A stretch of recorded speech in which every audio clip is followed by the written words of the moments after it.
आज की जो वीडियो होने वाली है वो एक कह सकते हैं आपकी कंपनी के रिव्यू पे होने वाली है, ठीक है? कि उनकी बाइकों में कौन-कौन सी बाइक्स में क्या-क्या मतलब कमी जो आ रही है, ठीक है? या मतलब उन्होंने क्या अपडेट जो है वो करना चाहिए था आज के टाइम के हिसाब से और क्या नहीं है जो वो करना चाहिए था या कैसी जो उन्होंने अपडेट किए हैं, क्या वो वाक़ई में एक अपडेट है या सिर्फ़ एक मतलब नाम कर दिया हुआ है अपग्रेड का सिर्फ तो बस और अपडेट कर दिया हुआ। तो इसी के बारे में हम लोग जो है आज बात करेंगे, वो कौन-सा ब्रांड है मैं आपको बताने वाला हूँ, ठीक है?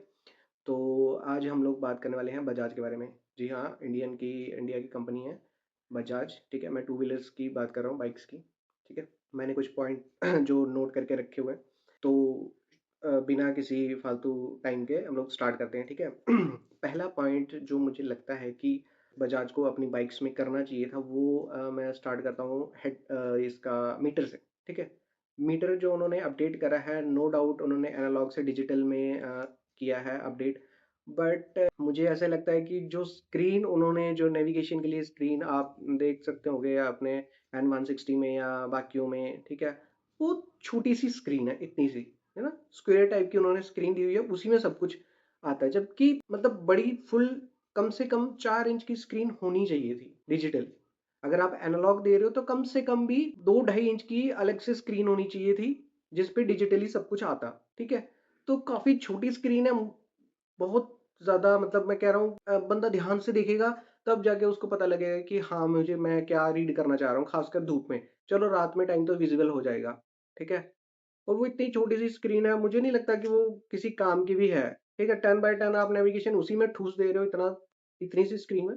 थोड़ी बड़ी स्क्रीन होती है तो चलो विज़िबल देखकर रोड पे भी आपको चलानी है बाइक और आपको उसपे भी देख के ऐसे आराम से फटाफट ऐसे ऊपर कर लेना है। अगर आप उसी में ढूँढते रहे तो आगे बस हो गया काम। तो पहला जो मुझे लगता है अपग्रेड इन्होंने किया है बट अच्छा अपग्रेड नहीं किया है। ठीक है? तो ये थी पहला पॉइंट। दूसरा पॉइंट अगर मैं बात करूँ तो इनकी बाइकें हेवी होती हैं। जितना इनका सीसी होता है उसके मुकाबले काफ़ी हेवी बाइकें बनाते हैं ये लोग। मतलब उनका वेट बहुत ज़्यादा होता है। अगर आप ऐसे इनकी डोमिनेंस 400 ले लो, वो तो 200 किलो के आस-पास की आती है। एग्ज़ैक्ट वेट आप चेक कर लेना। बट 200 किलो के लगभग आती है। 2-4 5-7 किलो ऊपर-नीचे होगा। ठीक है? 200 किलो का, तो 200 किलो की 212 के आसपास की तो Z900 आती है, वो 900 सीसी की है, कावासाकी की और इनकी ये 400 ये 200 किलो की आ रही है। भाई लोहा चिपकाना बाइक बनाना नहीं होता। माना कि आप इंडिया की कंपनी हो, अच्छा कर रहे हो, बहुत अच्छी बात है। उस चीज़ को मैं भी सपोर्ट हूँ, बट जो चीज़ है तो वो है। इतनी हेवी बाइक्स बनाने का क्या मतलब है यार?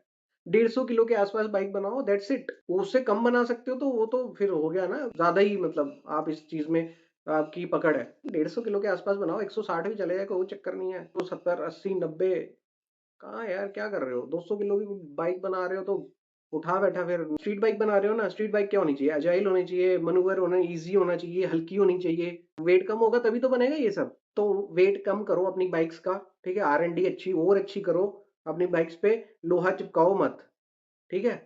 लोहा मत चिपकाओ। तो दूसरा पॉइंट ये था।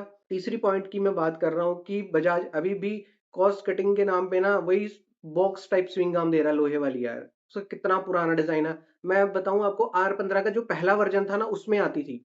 पहला वर्ज़न उसमें आती थी बॉक्स टाइप च्युइंग गम। उसके बाद चेंज हो गया। मैं मान रहा हूँ कि च्युइंग गम कॉस्ट बढ़ती है। बट यार तो सस्ता कौन बोल रहा है कि आप बिल्कुल ही सस्ती बाइक बना दो? कौन बोल रहा है? 3-3 लाख की केटीएम भी तो ले रहे हैं 390 लोग। ले रहे हैं ना? बहुत अच्छी तरह से ले रहे हैं। आप एक अच्छा प्रोडक्ट बनाओगे तो लोग उसको लेंगे। आप उसका रेट ज़रूरी नहीं है कि आप 2.5 लाख के अंदर-अंदर ही सीमेंट कर दो। कोई बात नहीं 10-15 हज़ार बढ़ा दो, कुछ नहीं होता। फीचर भी तो मिलेंगे। तो बॉक्स टाइप च्युइंग गम मुझे लगता है ये हटा देनी चाहिए। नेक्स्ट अगर मैं बात करूँ फीचर्स। देखो यार अगर आप मैं जो 160 है या 200 है मैं उनकी बात नहीं कर रहा। मैं बात कर रहा हूँ इनकी जो फ्लैगशिप प्रोडक्ट है। फॉर एग्ज़ाम्पल जैसे ये अपना डोमिनेंट 400 या एनएस 400 ठीक है? यार इसमें इन्होंने फीचर्स एनएस 400 में मुझे पता है कि इन्होंने काफ़ी ज़्यादा फीचर्स दिए हैं और इन्होंने कस्टमर की सुनी भी है। ठीक है? ब्रेक्स की इश्यू था, ब्रेक का इश्यू इन्होंने सॉल्व किया है। बट मुझे लगता है फिर भी इन्होंने ना थोड़ा फीचर्स और देने चाहिए थे। क्या ऐसे फॉर एग्ज़ाम्पल जैसे कि यार ट्रैक्शन कंट्रोल वगैरह ये सब देना चाहिए था इनको, इनके फ्लैगशिप प्रोडक्ट्स में, है ना? 400 सीरीज़ ही है ना इनकी फ्लैगशिप प्रोडक्ट अभी फ़िलहाल तो। तो उसमें कम से कम ज़्यादा नहीं, मैं कह रहा ट्रैक्शन कंट्रोल एक दे देते। R15 ऑफ़र कर दिया अपनी R15 में, है ना? सॉरी, यामाहा ऑफ़र करती है अपनी R15 में, ठीक है? तो ये उसमें ऑफ़र कर सकते थे, एक अच्छा फ़ीचर है। दूसरी अगर मैं और बात करूँ तो क्रूज़ कंट्रोल इनको ऐड करना चाहिए था, है ना? डोमिनेंस 400 तो इन्होंने टूरिंग बाइक की बनाई थी, तो उसपे क्रूज़ कंट्रोल ऐड करते, है ना? ऐड नहीं कर रहे हैं, ठीक है?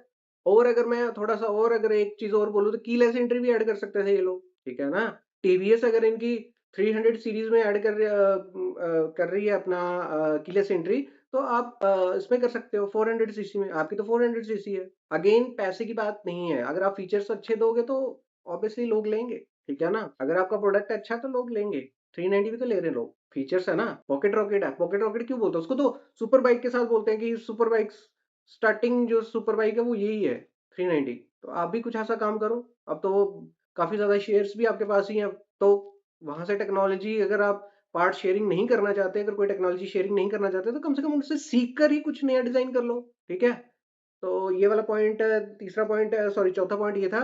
नेक्स्ट पॉइंट था कि यार आप अपने जो बाइक्स के पार्ट्स वगैरह ना, उनको उनकी थोड़ा और प्रीमियम करो उनको। आपकी बाइक ना लॉन्ग टर्म के लिए है नहीं है, ठीक है? 2-4 साल के बाद ना आपकी बाइक ऐसे खड़-खड़ इतना पूरा लोहा ऊपर से मतलब क्या बोलूँ मैं, बुरी हालत हो जाती है। थोड़ी पार्ट्स की प्रीमियमनेस बढ़ाओ, थोड़ा-सा उसको मतलब लॉन्ग टर्म चलने के लायक उसको बनाओ, उसका पेंट कोटेड अच्छा करो या मतलब अच्छा मटेरियल यूज़ करो, ठीक है? बाकी ऐसे अगर कोई खटारा रखेगा ना तो खटारा मतलब है नहीं है काम का। थोड़ी पार्ट्स की जो प्रीमियमनेस है वो बढ़ाओ, ठीक है? तो ये तो थे कॉमन पार्ट जो मतलब मैक्सिमम बाइक्स में ये प्रॉब्लम है, ठीक है? अब मैं 2 बाइकें हैं जो मेरे हिसाब से ना जिनको अपडेट की काफ़ी ज़्यादा ज़रूरत है तो बाकी एक और भी है, ठीक है? चलो 3 लगा लो आप, ठीक है? सबसे पहले मैं बात करता हूँ बजाज की पल्सर, जो फर्स्ट जनरेशन जो पल्सर है अपना, जो नॉर्मल टंकी वाला आता है जो नई वाली एनएस है वो नहीं, मैं जो पल्सर सीरीज़ जो आती है स्टार्टिंग से जो आती है हमारी, ठीक है? पहले गोल हेडलाइट वाली आती थी, फिर फेयरिंग वाली आती है ना?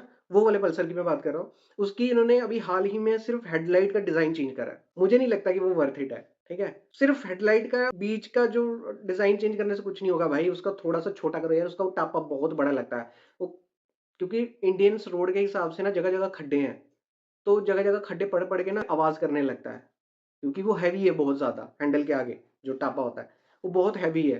तो उसको थोड़ा-सा शॉर्टर करो, ठीक है? शॉर्टर करो उसको थोड़ा-सा और रीडिज़ाइन करो यार, थोड़ा-सा उसका अलग डिज़ाइन लाओ पल्सर का थोड़ा-सा, जो मेन पल्सर बाइक है, उसका थोड़ा अलग डिज़ाइन लाओ, बहुत पुराना डिज़ाइन हो चुका है यार। फर्स्ट जनरेशन से वो सेम ही चलता आ रहा है। अब जाके तो आपने उसको एलईडी किया है, 2026 में। उसका डिज़ाइन चेंज करो यार पल्सर का। कुछ करो उसका मतलब पूरा ही डिज़ाइन उसका चेंज करो। बेशक इंजन से सेम रहने दो, अलॉय व्हील सेम रहने दो, कोई बात नहीं। बट बाकी का डिज़ाइन चेंज करो उसका जो है पूरा उसका। ठीक है? टायर साइज़ वो भी चेंज करो उसका। आगे वाला तो चलो ठीक है रहने दो आगे वाला सेम। पीछे वाला कम से कम 10 नंबर और बढ़ा दो। अगर 20 है तो 30 कर दो, 30 है तो 40 कर दो। तो मुझे लगता है इस बाइक को ज़रूरत अपडेट की ज़रूरत है। सिर्फ़ कलर या ग्राफ़िक चेंज करने से कुछ नहीं होगा। और भी आपको चेंज करना पड़ेगा, ख़ासकर डिज़ाइन में। ठीक है? दूसरी बाइक जो है वो जिसको अपडेट की बहुत ज़्यादा ज़रूरत है वो है बजाज की एवेंजर। इसमें भी आपने लाइट्स का अपडेट दिया है, डिज़ाइन का भी थोड़ा बहुता अपडेट दिया है बट वो डिज़ाइन ना उस मतलब वो अपील नहीं देता है उसको। वो अपील नहीं देता है उसको मतलब इतना ख़ास करैक्टर में आने के लिए जो फ़ील चाहिए ना वो नहीं आती है उसको। बैक फ्रंट सॉरी हेडलाइट और बैकलाइट जो आपने चेंज करी है उसकी अपडेट किया ना, वो बकवास है यार, बिल्कुल बकवास, बिल्कुल अच्छा नहीं लगता उसपे। वो चिन्ह सी बना दिया हेडलाइट पे और वो ऐसे हँसता हुआ बना दिया बैकलाइट का उसका, बिल्कुल मतलब अच्छा नहीं दिखता वो उसमें। तो उसको भी अपडेट करो, इंजन उसका एक अच्छा बेटर इंजन लाओ, बेटर उसकी स्टांस करो, क्रूज़ कंट्रोल उसमें भी डालो 200, अगर 200 से ज़्यादा बड़ी सीसी में ला रहे हो अगर आप तो उसमें डालो क्रूज़ कंट्रोल वगैरह डालो क्योंकि टूरिंग बाइक है तो क्रूज़ कंट्रोल वगैरह उसमें डालो, ठीक है? अगली जो तीसरी बाइक मैं बता रहा था आपको वो थी आरएस। भाई आरएस में भी चेंज करो, उसको अपडेट की ज़रूरत है। स्टिकरिंग से चेंज नहीं होगा इसमें। स्टिकर अगर आप नए डाल के बोल रहे हो कि मैंने अपडेट कर दिया हम लोगों ने, तो मत करो यार ऐसे, कोई नहीं लेगा। जो इक्का-अद्धा ले रहे हैं तो वो ले रहे हैं बस और कोई नहीं लेगा। कंपटीशन में आना है, मार्केट में आना है, हीरो से ही सीख लो यार कुछ। हीरो भी अपना स्प्लेंडर में कोई चेंज नहीं कर रहा है, ठीक है? बट वो फिर भी उसने अपडेट कर दिया है, ठीक है? शेप उसने बिल्कुल सेम रखी है क्योंकि ठीक है वो पसंद आता है, ठीक है आपका पल्सर भी पसंद आता है, बट फिर भी अपडेट उसमें चाहिए यार, ठीक है? स्प्लेंडर में डे टू डे काफ़ी चेंजेस हुए हैं, कलर कॉस्मेटिक ब्लैक में पसंद आता था, ब्लैक में आ रहा है, अलॉय व्हील्स में आ रहा है, ठीक है? बहुत सारी चीज़ें उसमें चेंज हो रही है और हीरो अपनी दूसरी बाइक्स पे कितना अच्छा काम कर रहा है। उनकी जो एक्सट्रीम 250 है, एक्सट्रीम 125 है, दोनों कितनी डिफरेंट डिफरेंट है। आप लोग एक जो आपने डिज़ाइन बनाया उसी पे 200 बना रहे हो, उसी पे 400 बना रहे हो, उसी पे 500 बना रहे हो। ऐसा नहीं करो ना यार, वो नहीं पसंद नहीं आता लोगों को इतना ख़ास में, ठीक है? थोड़ा-सा डिज़ाइन चेंज होना चाहिए, थोड़ा बहुता। उससे पता लगे कि हाँ भाई, ये अलग है, ये अलग है। अब केटीएम भी ऐसे ही करता है सेम, 200 भी वैसे ही, 400 भी वैसे ही। तो लोगों के लिए मुश्किल हो जाता है थोड़ा-सा ये करना कि हाँ और लोग ना सेम सेम चीज़ नहीं लेना चाहते यार। अगर किसी ने 400 सीसी ली हुई है और किसी ने 150 सीसी ली हुई है तो उसमें फ़र्क दिखना चाहिए ना। बिल्कुल ही सेम कर दोगे तो फिर तो अलग क्या है आपके पास? तो अलग करो यार थोड़ा-सा, अलग डिज़ाइन वगैरह पे अपना फ़ोकस करो, ठीक है? डिज़ाइन वगैरह अपना आर-एन-डी टीम को थोड़ा-सा एक्टिव करो। 400 सीसी की जो आपकी बाइक थी, उसमें कितनी सारी इश्यूज़ आए। क्यों आपने आर-एन-डी नहीं करी क्या? आपको नहीं पता था कि जब ये 400 सीसी दौड़ाएँगे लोग, तो उसकी ब्रेकिंग अच्छी तरह लगनी चाहिए, भागने से ज़्यादा ब्रेकिंग पे ध्यान होना चाहिए, कंट्रोल पे ध्यान होना चाहिए। तो इस चीज़ों का ख़ास ध्यान रखो, अपनी जो research and development team team है अपनी, उसको एक्टिवेट करो, उसको बोलो कि आप लोग क्या कर रहे हो?